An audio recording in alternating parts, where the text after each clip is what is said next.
estimados compatriotas, todos y todas, sean todos bienvenidos a esta su casa, que es la Casa del Salvador, como lo hemos dicho y repetido siempre. Estamos a su entera disposición para cualquier solicitud o servicio que requieran. No duden en comunicarse con cualquiera del personal de la embajada. En estos momentos nos sentimos muy gratamente honrados con la presencia aquí de dos ministros, el ministro de Relaciones Exteriores, el ingeniero Hugo Martínez, y el ministro de Medio Ambiente, el ingeniero Hernán Rosa Chávez.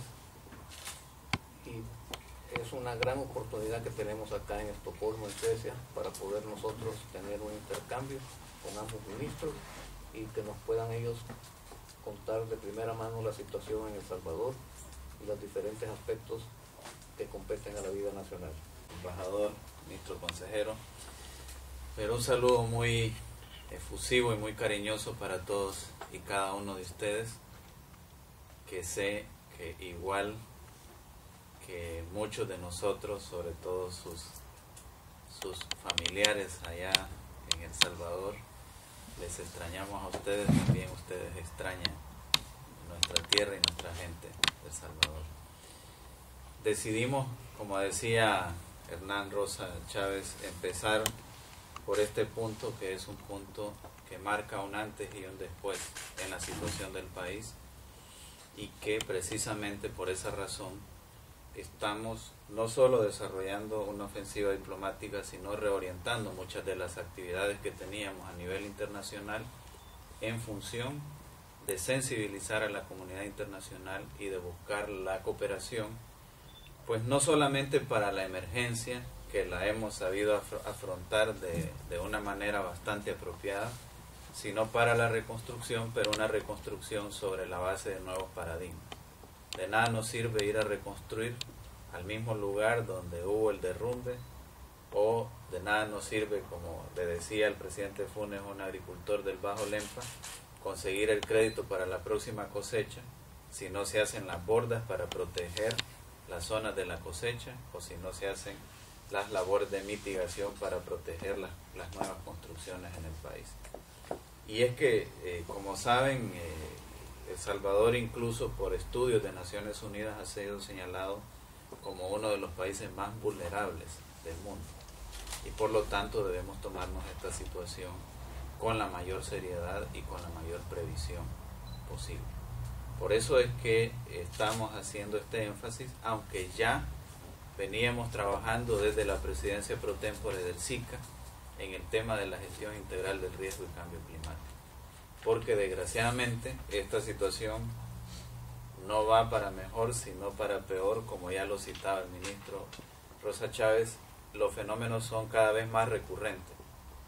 Y aquí hay un factor bien importante que la declaración del presidente lo menciona, y trabajamos mucho para que eso se reflejara, es que nosotros, los países en América Central y en otras regiones del mundo, los países menos desarrollados, en realidad con esto de los efectos del cambio climático, estamos pagando los platos rotos de una fiesta a la que ni siquiera fuimos invitados. Porque el calentamiento global, las emisiones de carbono, etcétera, son producidas fundamentalmente por los países industrializados. Pero los efectos de esos calentamientos, de esos cambios en el clima, pegan más fuerte en los países en desarrollo. Entonces ahí nosotros en la declaración por eso decía Hernán Rosa que es fuerte, ¿no? Porque planteamos esa realidad frente a los países industrializados, y por lo tanto planteamos un enfoque de una responsabilidad compartida, pero diferenciada de los diferentes países en este tema del cambio climático. Así que esa es una situación que estamos viviendo en este momento. Por supuesto que no es el único desafío que tenemos. También, como saben, hemos tenido un fuerte impacto de la crisis económica internacional, que siendo el país un país muy dependiente de la economía de los Estados Unidos, al entrar en crisis Estados Unidos, entró en crisis la situación económica en el país también. Y es que después de la dolarización, las únicas fuentes de dinero para que circule en el país, o las principales, son tres: las exportaciones, las remesas y los préstamos internacionales, que no son nada halagador porque es seguir endeudando al país. Pero en 2009, por ejemplo, al estar en crisis Estados Unidos, las exportaciones nuestras a Estados Unidos disminuyeron. Las remesas que mandan nuestros compatriotas de Estados Unidos para El Salvador disminuyeron también. Entonces hubo una situación bastante complicada, que fíjense que un asunto que nos ayudó a paliar esa situación, a amortiguar esa situación, fue la decisión que tomó el gobierno de invertir en los programas sociales. Esa inversión en programas sociales dinamizó la economía a nivel de las localidades. Por ejemplo, el programa de paquetes escolares, la mayoría de los uniformes, de los zapatos que se entregan a los niños y niñas de las escuelas públicas, fueron confeccionados en los municipios, en los departamentos donde quedaban las escuelas. Entonces ese dinero llegó ahí y comenzó a circular ahí a nivel local, y eso nos ayudó a amortiguar la situación de la crisis económica. El otro desafío que tenemos, como ustedes lo saben y sé que siguen con atención la situación en El Salvador, es el problema de la inseguridad. Ese es un problema que incluso hoy en las diferentes reuniones que hemos tenido ha salido a relucir, y lo que debemos tomar conciencia es que un problema que se incubó en el país, que se desarrolló en el país por muchos años, por más de 20 años, no es un problema que se pueda resolver de la noche a la mañana, pero sí es un problema sobre el cual hemos tomado cartas en el asunto y hemos tomado conciencia que solo se puede combatir de manera integral e integrada. De nada nos sirve hacer un enfoque solo como El Salvador si la frontera con Honduras y con Guatemala está porosa y por ahí se mueven las mercancías ilícitas y las personas que están involucradas en el crimen organizado. Pero de nada nos sirve tampoco hacer solo un enfoque de persecución del delito, de represión. Podemos meter en la cárcel a todos los delincuentes en este momento, pero si no atacamos preventivamente las condiciones que generan que haya delincuencia, tampoco vamos a poder superar el problema de la inseguridad en El Salvador. Por eso es que hemos hecho un enfoque regional integrado con los demás países, pero integral, que conlleva programas de prevención, de persecución del delito, de rehabilitación, de reinserción y de fortalecimiento de las instituciones que combaten al delito. En ese sentido, nosotros podemos ver ya algunas señales de que la tendencia a garantizar la seguridad está mejorando. En primer lugar, el tema de los secuestros ha sido totalmente disminuido, prácticamente erradicado. El tema de las extorsiones está disminuyendo.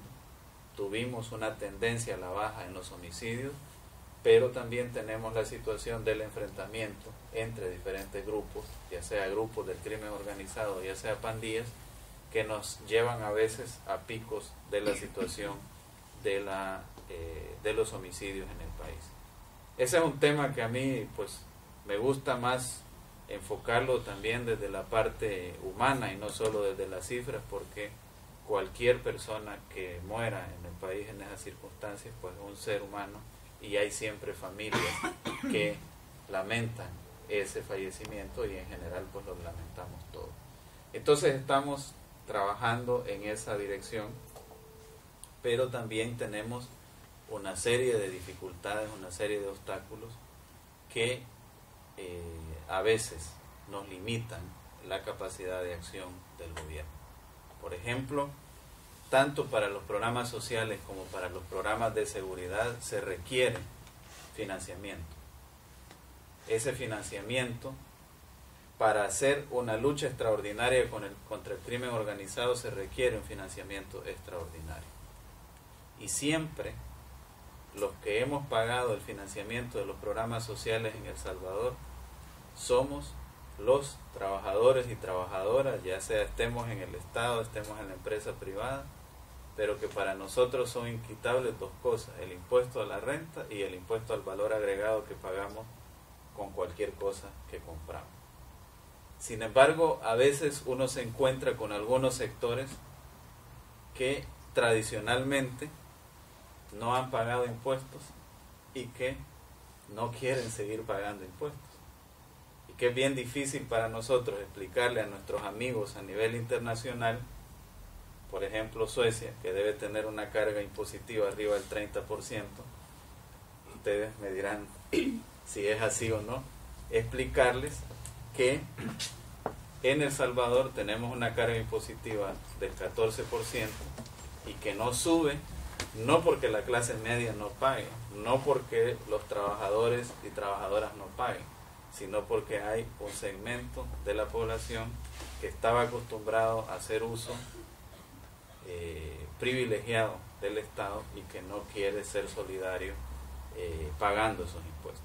Incluso no estamos hablando de nuevos impuestos, estamos hablando de que los impuestos que por ley se deben pagar se paguen para financiar estos programas de seguridad, estos programas de desarrollo. Entonces ahí hay una limitante, ¿no? Nosotros, el presidente Funes ha propuesto un acuerdo, un pacto fiscal que nos permita salir adelante, y en esas discusiones estamos en este momento. Pero en términos generales, yo quisiera decir, y lo mencionaba hoy en la mañana en una exposición, que afortunadamente el país, con la alternancia en el gobierno, a partir del 1 de junio del 2009, dio un paso importante en la consolidación de la democracia. Mucha gente nos decía, bueno, los acuerdos de paz sentaron las bases para la transición democrática en el país, pero una señal clara de si esa transición está avanzando o no solo se podrá ver si hay una alternancia pacífica en el gobierno, de un gobierno de un símbolo a un gobierno de otro símbolo. Y eso es lo que ocurrió el 1 de junio de 2009, que llega el gobierno en alianza que respalda la candidatura del presidente Funes, donde en esa alianza el actor fundamental es el FMLN, que es al mismo tiempo la ex guerrilla, el ex frente guerrillero, que se convierte después del acuerdo de paz en un partido político y que llega en esa alianza al gobierno y que comienza a promover junto al presidente Funes una serie de transformaciones sociales en el país para garantizar una mejor situación para los salvadoreños y salvadoreñas. Claro, vuelvo al mismo caso de seguridad. Hay transformaciones que no se pueden dar de la noche a la mañana. Hay transformaciones que se tienen que ir consolidando, sobre todo para garantizar que sean irreversibles. Y en ese camino estamos. Sabemos que algunos salvadoreños y salvadoreñas quisieran ir más rápido en esas transformaciones, otros quizás quisieran ir más despacio, pero estamos yendo al ritmo que las condiciones, que la correlación de fuerzas que se ha generado lo permite. Y si hay algo indiscutible en este gobierno es, número uno, que hay un énfasis en lo social. Nunca habíamos tenido los programas que tenemos en salud, los programas que tenemos en educación. Para cualquier persona con un ingreso mínimo puede sonar muy poco en la entrega de un paquete escolar, pero para los niños y niñas que antes no podían ir a la escuela porque no tenían uniformes, no tenían zapatos, no tenían cuadernos, eso sí hace una diferencia. O para cualquiera también puede sonar poco el subsidio que se da a las personas de la tercera edad en los municipios más pobres, pero esas personas no tenían ese ingreso anteriormente. O el programa de apoyo temporal al ingreso que desarrollamos para unos 36,000 jóvenes en todo el país, sobre todo jóvenes en situación de riesgo, que durante 6 meses reciben un ingreso, aportan trabajo comunitario en la alcaldía del municipio respectivo, aprenden un empleo, un oficio, y después se van insertando en el mercado laboral, en el trabajo, de acuerdo a las posibilidades que se van teniendo. Entonces, hay un proceso pues en el cual vamos consolidando ciertos logros en el ámbito social, aún en un contexto nacional e internacional adverso. Por ejemplo, cuando impactó la crisis en finales del 2009 y principios del 2010, mucha gente, muchos organismos internacionales nos recomendaban, según ellos, que para amortiguar la crisis recortáramos los programas sociales, dejáramos de entregar los uniformes, dejáramos de entregar la medicina, etcétera, y nosotros decidimos no cortar esos programas sociales. Y al final la historia nos demostró que nosotros teníamos razón, porque la misma inversión en esos programas sociales nos ayudó a dinamizar la economía en los municipios que más lo necesitaban. Entonces, estamos en una situación de consolidación del proceso democrático, estamos avanzando en algunas conquistas sociales gradualmente, sabemos que hay deudas históricas que se tenían con el pueblo salvadoreño y vamos a ir tratando de saldar esas deudas gradualmente y de acuerdo a las posibilidades. Incluso en otro ámbito de acción, en materia de derechos humanos, por ejemplo, ha sido muy significativo que como gobierno hemos ido no solo reconociendo y pidiendo perdón al pueblo salvadoreño por diferentes violaciones a los derechos humanos que se dieron en el pasado, sino articulando procesos de reparación a las víctimas de las violaciones a los derechos humanos. Por ejemplo, el reconocimiento sobre el caso de Monseñor Romero, sobre el caso de los jesuitas, sobre el caso de las hermanitas Serrano, y el diálogo que hemos iniciado con todas estas familiares o representantes de las familias para buscar una reparación, que como dicen ellos, finalmente no es un asunto que se trate de dinero, sino que es un asunto que se trate de llevar tranquilidad a esta gente que perdió a sus seres queridos, algunos de los cuales ni siquiera los han vuelto a ver, como es el caso de los niños y niñas desaparecidas durante el conflicto armado. Y como gobierno creamos una comisión para seguir el trabajo que inició el padre John de Cortina con la comisión de Probúsqueda en tratar de reencontrar a esas familias que por efectos del conflicto se tuvieron que separar o fueron separadas a la fuerza.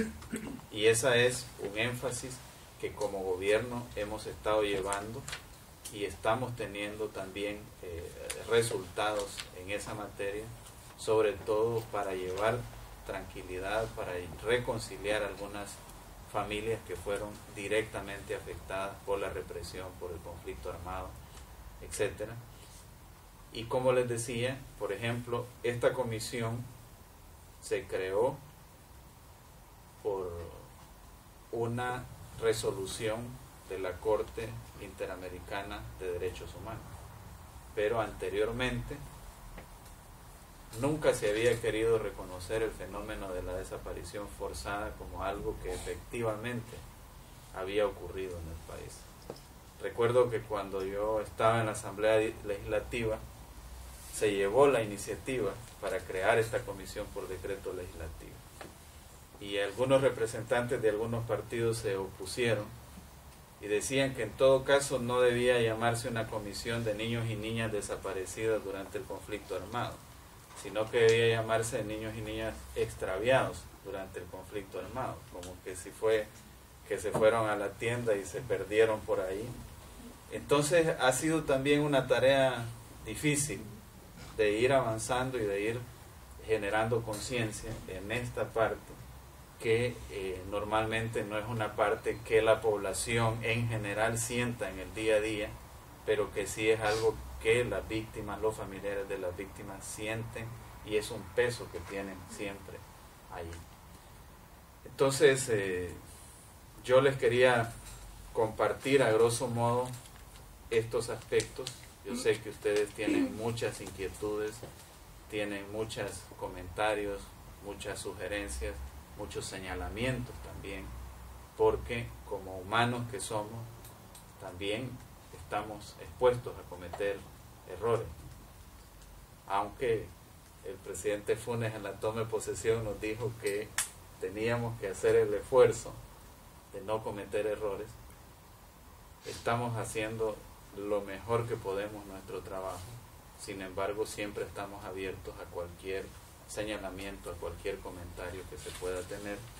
Y siempre que llegamos a un país donde hay una comunidad salvadoreña, que les puedo decir que prácticamente en todos los países hay una comunidad salvadoreña, no tan grande como en Estados Unidos o como aquí en Suecia. Yo sé que ustedes solo son una pequeña parte de la comunidad salvadoreña aquí en Suecia.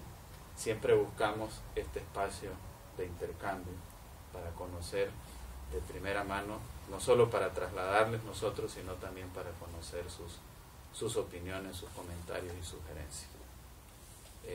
Incluso en países donde uno no se imagina que hay una comunidad salvadoreña, como en India, por ejemplo.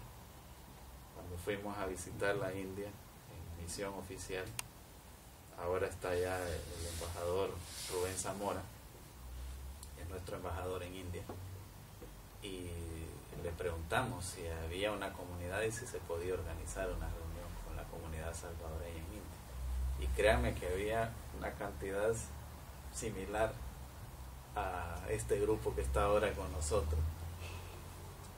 Gente que por diversas razones está allá, pero que eso nos da la idea que la diáspora salvadoreña está en muchas partes y que es debido a varios factores, algunos casos, una buena parte de los casos, por el mismo conflicto armado interno, por la persecución política, pero en otros casos también por situaciones económicas, ¿no? Porque no se brindó las oportunidades que nuestra gente necesitaba en sus lugares de origen. Podemos hablar largamente sobre eso que estamos haciendo, sobre todo con la comunidad salvadoreña en Estados Unidos, para invertir y generar oportunidades en los lugares de origen de la población migrante. Pero pues no quiero tomarles más tiempo y más bien me gustaría oír algunas preguntas y comentarios de ustedes, no sin antes mencionar al cierre que como parte de este proceso, de esta ofensiva diplomática para conseguir apoyo para la emergencia y la reconstrucción respecto a esta tormenta tropical 12E o depresión tropical 12E, también hicimos un llamado a nuestra comunidad salvadoreña en el exterior y ya les puedo decir que aunque se están haciendo nuevas actividades, ya se ha canalizado al menos unos $60,000 recaudados por salvadoreños y salvadoreñas en varias partes del mundo. Eso ya llegó como ayuda, pero hay gente que está organizando pues barbacoas, cualquier tipo de actividad con tal de conseguir ayuda para sus compatriotas en El Salvador. Normalmente eso va al, se llama el FOPROMIDE, el Fondo de Protección y Mitigación de Desastres, pero también en algunos casos, por ejemplo, en Estados Unidos, que hay directivas de varios cantones, de varias zonas afectadas por la depresión tropical, muchos de ellos dicen, bueno, vamos a hacer esta actividad, vamos a hacer esta contribución, pero queremos que vayan a este cantón, a este caserío, a este municipio, porque es el municipio de origen de ellos. Entonces todo eso se está haciendo, es una muestra de solidaridad muy grande. Hemos tenido una respuesta internacional muy buena también para la emergencia, pero queremos seguir con ese proceso para la reconstrucción y como decía el ministro Rosa Chávez, esperamos que cada uno de ustedes nos ayude a difundir qué es lo que realmente pasó en El Salvador, porque generalmente a nivel internacional cuando no se habla de tormentas ni de huracanes, que es lo que más impacta, no se presta mucha atención. Y desafortunadamente les diré otra cosa, cuando no hay muchas fatalidades, tampoco se presta mucha atención. Y la verdad de lo que ocurrió en El Salvador es que tuvimos pocas fatalidades, gracias a Dios, y al trabajo de protección civil que ya se tenía más articulado. Fíjense que para la tormenta Ida, o Aida como le dicen, tuvimos más fatalidades. Esa fue como la situación de emergencia de bienvenida que tuvimos al gobierno en 2009. Teníamos pocos meses de estar en el gobierno y aún así gerenciamos la situación, pero en este caso sí ya estábamos preparados. Por ejemplo, Medio Ambiente y Recursos Naturales logró que adquiriéramos un sistema de radares para poder ubicar y prevenir y predecir qué iba a pasar con las lluvias, qué iba a pasar con esto y con lo otro. Y créanme que el servicio meteorológico en esta ocasión, sus pronósticos fueron totalmente acertados, porque como ustedes recordarán, siempre ha habido un chiste en El Salvador, ¿no? Que si el meteorológico decía que iba a llover, no había que llevar paraguas porque era seguro que no iba a llover. Entonces, con ese sistema de radares y con otras medidas que fuimos tomando, por ejemplo, la Dirección de Protección Civil se ascendió y se creó una Secretaría de Vulnerabilidad que dirige pues una persona que algunos de ustedes deben de conocer, Jorge Meléndez, conocido en otros tiempos como Jonás, y que es una persona pues muy activa, muy 24 horas sobre 24 en este tema, y eso fue lo que logró que no tuviéramos las pérdidas humanas que tuvimos en otros momentos. Pero las pérdidas materiales han sido terribles, como decía el ministro, más de 840 millones de dólares en pérdidas. Los cultivos, tanto maíz como frijol, que eran cosecha récord, se perdió una buena parte de ellos, y eso ha hecho que haya un impacto en el crecimiento de la economía. Nosotros estábamos proyectando cerrar el año con un crecimiento del 2.1% y ahora vamos a caer al final de año al 1.4%,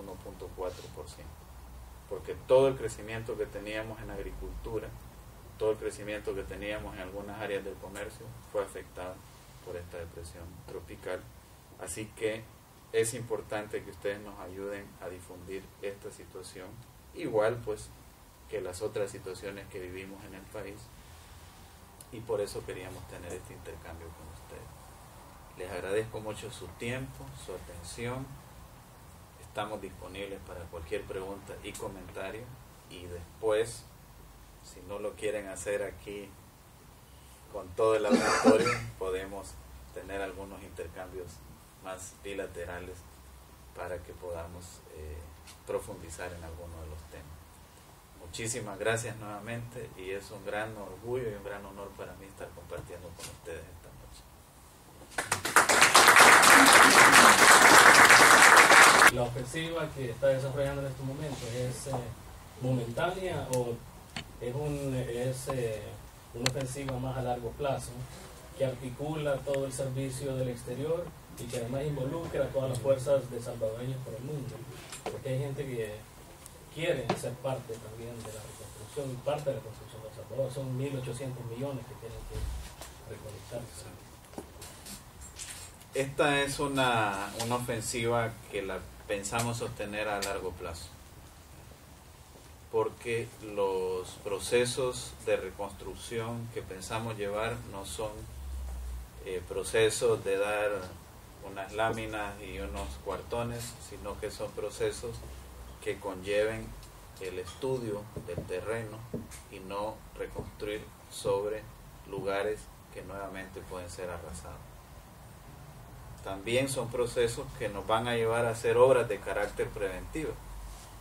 Fíjense que en esta ocasión no se habló, por ejemplo, a pesar de toda la lluvia, de inundaciones en la Málaga, no se habló tampoco de derrumbes significativos en la famosa cuesta o curva de la Leona en la carretera Panamericana. Y eso no se mencionaba nada. ¿Por qué? porque el Ministerio de Obras Públicas había realizado obras de conservación y mitigación en esas áreas. Entonces, donde tuvimos afectaciones fue en áreas donde no se habían realizado esos trabajos. Pero el Ministerio de Obras Públicas, el ministro Gerson Martínez, ha hecho un desempeño impresionante en garantizar esas obras de mitigación, y eso es lo que tenemos que hacer en diferentes lugares. O sea, a veces no es un problema de que los cultivos o las casas estén en un mal lugar, sino que se tiene que hacer o una borda o una obra de mantenimiento para no permitir que haya derrumbes o que haya inundaciones. Entonces, cuando nosotros hablamos de una reconstrucción sobre la base de nuevos paradigmas, estamos hablando de eso, de hacer algo en el mediano y largo plazo que sea sostenible. Porque, como ya se los ha explicado el ministro Rosa, y aquí está la gráfica, realmente cada año vamos a tener más fenómenos de este tipo. Entonces no podemos darnos el lujo de dejar las cosas así desprotegidas. Y la idea es involucrar a diferentes sectores. No solo la gestión que estamos haciendo, no solo es a nivel de gobierno a gobierno. También, no sé si ustedes han seguido las noticias, la primera dama y secretaria de Inclusión Social se reunió con el expresidente Clinton, que dirige una fundación importante en Estados Unidos. Y eso es lo que quisiéramos que cada uno de nosotros haga en sus contactos, en sus relaciones que tiene, para generar conciencia y buscar cooperación para el país. Ahora, aquí voy a engarzar dos preguntas y comentarios que se hicieron. Número uno, puede ser que esos recursos técnicos que estemos buscando los tengamos dentro de los salvadoreños que están diseminados en el mundo. Y por eso es importante la iniciativa que tú proponías. Hay algo, pero a una escala muy pequeña todavía, que lo dirige la viceministra Erlinda Handal, desde el Viceministerio de Ciencia y Tecnología del Ministerio de Educación, que es un programa de desarrollo científico y tecnológico. Y está llevando, pero por eso te digo, a muy pequeña escala, está llevando jóvenes científicos salvadoreños, principalmente en este momento que viven en Estados Unidos, en Canadá. Pero la idea de la viceministra es extenderlo. Ahora con esto lo que nosotros vamos a proponer, y vamos a ver cómo desde Cancillería establecemos un punto de contacto para aumentar esa base de datos de jóvenes y menos jóvenes como nosotros, científicos que estén diseminados alrededor del mundo. Y señalo para acá porque aquí está la jefa de gabinete, que es la que le tiene que dar seguimiento a estos asuntos. Entonces me parece muy buena idea hacer más grande lo que la viceministra Handal ha estado trabajando y llevarlo específicamente para este tema. Porque sí hemos tenido, y ahí llego a tu pregunta, sí hemos tenido cooperación de expertos de varios países. De Cuba hemos tenido más que todo expertos en epidemiología para evitar que haya focos de infección o que haya enfermedades después de estos desastres. Si ustedes ven, ni después de la tormenta Ida, ni después de esta depresión tropical, hemos tenido brotes epidémicos significativos, que hay desde la tormenta Ida una brigada médica cubana que está cooperando en este tema de la prevención de cualquier brote epidemiológico. Pero en materia de protección civil, además de Cuba, de Estados Unidos, hemos también establecido una cooperación con Rusia, hemos establecido cooperación con varios países de Sudamérica. Entonces sí tenemos un esquema de cooperación bastante grande, y eso es lo que nos ha llevado a manejar de mejor manera la crisis. Claro, estos esquemas de cooperación que tenemos con diversos países no se podrían dar si no tuviéramos una política exterior abierta al mundo, si no tuviéramos una política exterior de relaciones con todos los países del mundo. Y ahí, por ejemplo, hemos recibido respuesta de inmediato para la emergencia de al menos 25 países de diferentes partes del mundo, incluido, lo puedo decir, el caso de Noruega, que después de pasar muchos años que cooperaba, digamos, relativamente poco con Centroamérica y con El Salvador, ahora nos otorgó unos 5 millones de coronas noruegas, que es equivalente a más o menos a $1 millón. Es el país que más ayuda en efectivo prácticamente ha aportado para la emergencia. De ahí pues hemos tenido respuestas en Sudamérica de Brasil, de Venezuela, de Chile, en el caso de Centroamérica de Guatemala, Norteamérica pues Estados Unidos, luego varios países de Europa, Asia, etcétera, Australia incluso, que también era un país con el cual la relación era de bajo perfil, ahora pues nos está aportando para el plan de seguridad y nos va a aportar también para este caso de la depresión tropical. Entonces tenemos que combinar todos esos factores, pero quizás estamos buscando algún recurso que lo tenemos entre nuestros compatriotas y que lo que tenemos que hacer es avanzar en esa base de datos que tú planteabas. Y cierro con lo de Copenhague y Cancún. Miren, nosotros sí tenemos no solo un planteamiento como país, sino que hemos promovido un planteamiento regional. O sea, vamos a llevar una posición, la llevamos a Cancún y la vamos a llevar a la continuidad de Cancún, que es en Durban. Y la posición que nosotros llevamos es precisamente lo que les señalaba que los presidentes reflejaron en la declaración, que hay en este asunto del cambio climático una responsabilidad compartida pero diferenciada. O sea, nosotros nos hacemos cargo de los problemas que nosotros podemos estar generando porque haya deforestación y tenemos que parar esa deforestación, pero no nos podemos hacer cargo de los grandes problemas que está generando que se está dando por el calentamiento global producto de las emisiones de carbono en muchos países industrializados, y otro grupo de países emergentes llamados en desarrollo están ¿cómo se llama? Se están produciendo esas emisiones de carbono en esos países. Entonces nuestra posición es que esos países deben asumir el compromiso de lo que están generando, no solo aparentemente para sus países, sino el efecto que hay sobre todo en los países en desarrollo. Y ese es el esquema. Alguien nos dijo, bueno, pero ustedes van con esa declaración, como dicen popularmente, de limosneros y con garrote, ¿no? Pero lo cierto es que nosotros creemos que las cosas se deben plantear digna y correctamente. Y si hay una responsabilidad de los países en desarrollo o de los países llamados desarrollados, es una responsabilidad que debe ser asumida. En otro contexto no es que estemos pidiendo una ayuda desinteresadamente o cómodamente como país, sino que estamos pidiendo que haya una responsabilidad por efectos que se han generado.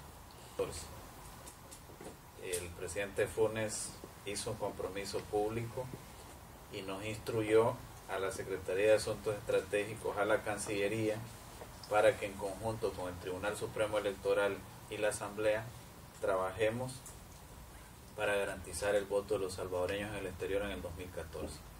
Entonces, en eso estamos empeñados. Ya tenemos no solo estudios avanzados, sino tenemos medidas, un cronograma de actividades, un cronograma de medidas que vamos tomando para garantizar que se dé ese voto en el 2014. Tenemos ya algunas recomendaciones de cómo se puede operativizar ese voto. Tenemos unas alternativas que nos parecen bastante buenas, y evidentemente que lo que nos comprometemos a garantizar en este periodo es el voto para las presidenciales. El voto para las legislativas y municipales tiene una complicación, que es a qué circunscripción asignás los DUIs de las personas que están en el exterior. Es decir, si esa persona residió en mi pueblo, en Concepción de Oriente, hace 20 años y si siempre la vas a asignar a esa circunscripción o no. Eso es una cosa muy complicada. Pero en el caso de la presidencial, como es una votación nacional, no importa la circunscripción, lo que importa es que tengan un documento para que voten. Hemos firmado un convenio con el centro, el RNPN, Registro Nacional de las Personas Naturales, para comenzar a ir abriendo centros de emisión de DUI, ya no solo en Estados Unidos, sino en otros países, porque efectivamente van a necesitar un documento ustedes para poder ejercer el voto. Entonces, la idea es que en el próximo año, en el 2013, no solo avancemos con una buena cantidad de centros en Estados Unidos, sino también probablemente otro aquí, otro en Milán, en los lugares donde se concentra más población salvadoreña en el mundo. Pero sí estamos enfocados